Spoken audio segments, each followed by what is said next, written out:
Sergeant Brown tells his story of finding of body, Atlanta, Georgian, Wednesday, April 30th, 1913. Sergeant R.J. Brown, the second witness at the inquest, corroborated Anderson's story of the finding of the body. Brown, who was in charge of the morning watch, was one of the 4 men who answered the call of the Negro night watchman, Newt Lee. Brown was interrogated as follows. How did you get to the factory? Call Officer Anderson answered the phone call, and Anderson, Sergeant Dobbs, myself, and a man named Rogers, we call him Boots, went in Mr. Rogers' car to the factory. Who met you when you got there? We got to the building and shook the door, and a Negro came and let us in. We asked where the body was, and the Negro said, "Come this way." We went to an opening in the floor near the elevator, and we went down a ladder into the basement.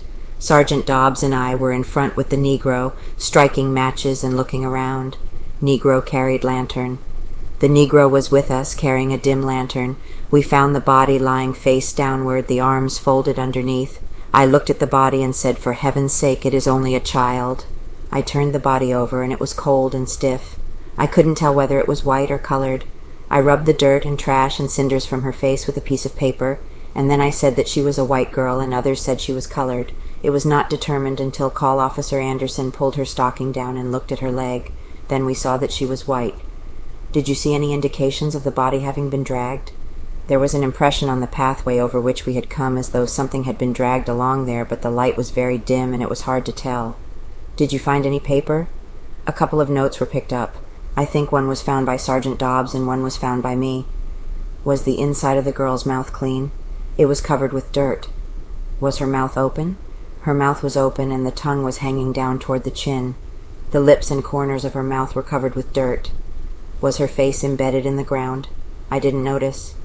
Could the dirt in her mouth have come from lying down? Not all of it. Did you see a cord around her? Yes, a cord was around her neck and a piece of her underskirt was tied around her neck. Did you go to the back of the building? I did. What did you find? I saw that the staple and lock on the back door had been unfastened.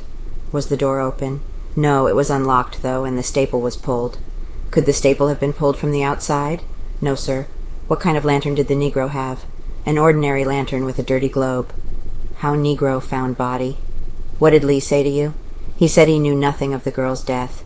He said he rarely went into the basement and that on this occasion he went to use the toilet. He said after he had used the toilet he saw the girl's body lying over there. Did he say how far she was from the toilet? Not in figures, but the toilet is 25 feet from where the body lay. Did he say how the body was lying?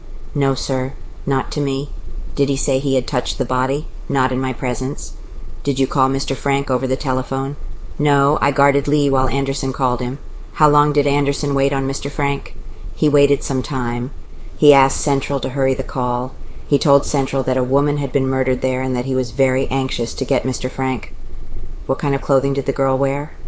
A kind of a purple dress. Body not obscured. Could you see the body from where the Negro Lee was standing when he said he saw it? I can't say, but to do that one would have to look right close. Did the corner of the little room obstruct the view of the body from the toilet? I think it would have of the head and shoulders, not of the legs. Was the cord around her neck tied in front or behind? I think it was looped in the rear. Did you see evidence of a struggle? I don't know that I did. We went down into the basement hurriedly and right up to where the Negro said the body was. Did you start an investigation? We looked around as much as we could and then notified Chief Lanford and his men came and took charge of it. Did you go upstairs? No, sir. Were the gas jets in the basement lighted? No. Did you use the elevator? No, we used the ladder altogether. Did the Negro say that the elevator had been used during the evening? No. Was anything found upstairs when you went up to telephone? No, we didn't look around there much. We had no light. How far did the girl's tongue protrude from her mouth? This far. The witness measured about 1.5 inches on his fingers. Was the body cold? Yes, and a bubbly streak was coming from her nostrils. Blood was running from her ears and her mouth. Dr. J.W. Hurt, county physician who performed the autopsy on the dead girl, asked the witness several questions relating to the condition of the body below the shoulders. He asked, "When the stocking was pulled down, did you loosen any strappings to do so?" No, the supporter from the corset was loose. Was the catch on the supporter broken or only unfastened? I don't think it was broken. Did Anderson loosen the supporter? No. Did he use any violence in examining the body? No. Dr. Hurt then turned the witness back over to the jury. Draw knot about neck. How was the cord tied about her neck? It was looped and tied with a draw knot. What else was around her neck?